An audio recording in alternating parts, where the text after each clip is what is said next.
Hey guys, this is Social Fire, and today I am showcasing 100% physical Berserker Kale. And honestly, I'm really looking forward to this. So Berserker Kale was one of my first summonable SSRs. So I had this unit for quite a while, and I finally picked up the last dupe that I needed from the recent ticket summons on 4-year anniversary. So we'll take a look at her at 100%, starting with her stats. Her leader skill is physical type Ki +2, and HP attack and defense is plus 90%. Her super attack Gigantic Impact causes immense damage to the enemy and lowers defense by 40% for 3 turns. Her passive skill True Saiyan Form is attack plus 120%. She also launches an additional attack which has a great chance to become a super attack. So great chance being about 70%, which is fairly high. Her links include Battlefield Diva, which is Ki +2, Berserker, which is attack plus 20% when HP is 50% or below, the Saiyan Lineage, which is Ki +1, Warrior of Universe 6, which is Ki +2, Prepared for Battle, which is Ki +2, Tournament of Power, which is Ki +3, and Shattering the Limit, which is Ki +2. And her categories include Universe Survival Saga, Pure Saiyans, and Universe 6. And her 12 key multiplier is 145%. So like I said, I was excited to finally have her rainbowed and test her out here on my Universe Survival Saga team. I've used her quite a bit early on when I first pulled her, haven't really used her as much lately, so I was really looking forward to kind of testing her out again.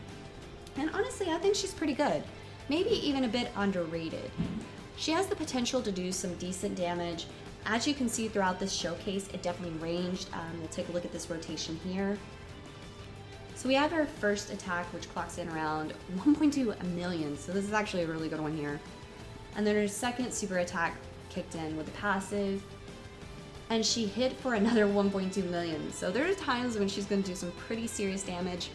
Other times her numbers may not be as high, but it still adds up when those additionals kick in as well. So for me, it seemed to happen fairly often. It's a pretty decent chance for those additionals to become a super attack. Now she's a great option if you're running teams like Universe 6 or Universe Survival Saga. I mean, obviously she could do well on Pure Saiyans too. I just feel like these are both better options for her. She could even do well on a physical team. I mean, she's a great sub-lead for physical types, and there are a lot of great units that are physical too. Now on this Universe Survival Saga team, I included units like Jiren, obviously since he's the category lead. We have Topo, Kefla, Super Saiyan 2 Caulifla, and the free-to-play Intellect Kale. Everyone linked up pretty well, for the most part, no issues with super attacks or anything like that. I did mainly keep her paired up with free-to-play Kale though. Kale has a great supportive passive, and Berserker Kale really lacks attack links, so I felt like this could help her out a bit. As far as linking partners, like I said, free-to-play Intellect Kale is a great option. Berserker Kale lacking those attack links. Free-to-play Kale has a passive that can really help her out. So she provides allies with +2 ki and plus 30% to attack and defense. So both Kales are going to link up well together and super pretty effortlessly. Free-to-play Kale is also going to lower enemy defense, which can allow for Berserker Kale to do a bit more heavier damage. Plus, free-to-play Kale, they share the same teams, and you can pair them up on any of Berserker Kale's categories.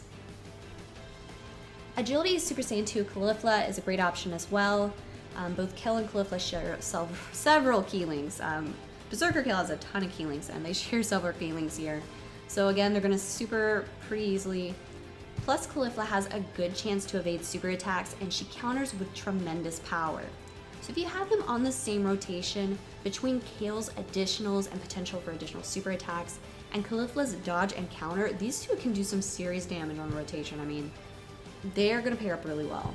Plus, they share similar categories, so again, you can pair them up on any of Berserker Kale's teams. Kefla as well, she's a good option here.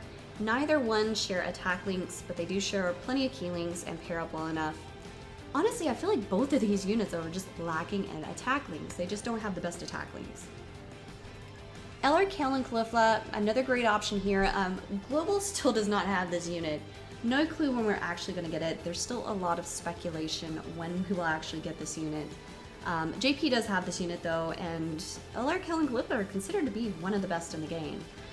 So I feel like they could link up well enough. They share several categories and key links, so possibly a decent option here. I mean, I'm definitely looking forward to testing this out when we finally get LR Kill and Cliffa on global.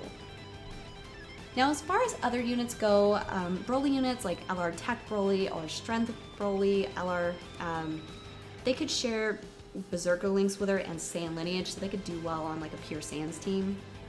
Berserker links are a little harder to find, so those are definitely options there too. It's basically Berserker Kale's only attack link there. As far as hidden potential as well, I did go with more focus on criticals since she already has a great chance from her passive for additionals. So it ended up being something like 11 additionals and 15 criticals. I really didn't feel like evasion or dodge was necessary, so I don't go there. I don't often give that to units. She's not the tankiest, but I really didn't feel like she needed it here. So like I said, I put more of the focus on criticals. And as far as her super attack goes, if I remember correctly, it's not farmable, but honestly, I didn't mind spending the Kais on her. I feel like she's a good unit.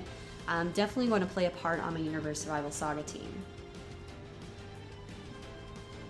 So taking a look here, we had her second attack kick in, 208,000. So that's what I was telling you. Her numbers aren't always the highest, but once those additionals kick in, she'll have 2 or 3 lower ones. Like there, it was 2 or 3 multiple attacks of 208,000, which definitely add up still. And then we have Kefla here as well. Alright, so taking a look at this next rotation, we have her linked up again with Free to Play and like Kale, and then Jiren is at the end, and this is against Bardock. So her first attack here, let's see. Alright, so 715,000, and then her additional kicked in for super attack as well for 697,000. So like I said, once they start stacking up, you can easily hit over 1 million, even if her individual attacks aren't putting out the highest numbers. And then we have against Super Saiyan 2 Bardock here, still paired up with free-to-play Kale. So she took a super attack there, hit for about 99,000, not too bad. And then again, her first super attack, just over 1 million. So pretty nice there. Additional super attack kicked in again. This one hit for 255,000, so quite a range there, but our third super attack kicked in. For this third super attack, she hit for just over 1 million again. So like I said, it has the potential to really stack up and do some damage, which is one of the things I like about this unit, honestly. I think personally I'm a big fan of units with additional attacks, like Berserker Kale here, Super Saiyan Blue Evolution Vegeta, Tech Vegeta Blue. I just love when units have a lot of additional attacks because it comes in handy there. So we're getting into later phases of the Bardock fight here. Should have a Dokkan mode coming up soon as well. So pairing up with Free-to-Play Kale, I will say this, just be careful where Free-to-Play Kale is in the rotation. She's great to link up with Berserker Kale, but she is fairly weak against damage, so she can take a lot of damage from attacks. Just be, again, very mindful when you're pairing them up where you have Free-to-Play Kale placed. Alright, another additional kicking in from Berserker Kale here.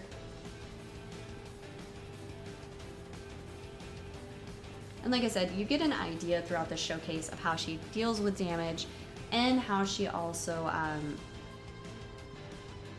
takes damage as well. So overall, I really like this unit. I feel like Berserker Kale is a great unit. We're going to take a look at her Dokkan mode here against Hirudegarn in just a moment. But she's great with DPS. She's going to deal decent damage, especially at 100%. Also, her additionals really come in handy. I mean, especially early on when I was building teams, they really helped me out. So for me, it happened almost every time. Her additionals easily became super attacks, as you can see throughout this showcase. Alright, so with this Dokkan mode against Hirudegarn here, 2.4 million with critical. That's not bad. Not bad. Good job, Berserker Kale. So anyways, like I said, I love this unit. She's not the tankiest. She's going to do great damage though. Handle damage well enough. Biggest issue I have is her lacking attack links. She has one attack link, but again, really an area that she's lacking in. So honestly, I would love to see that improved upon possibly in the future one day. Who knows? But overall, I still love her. And let me know in the comments what you guys think about her as well. So we're gonna wrap it up here, guys. If you haven't already, be sure to like and subscribe, and I'll catch you next time. Thanks for watching.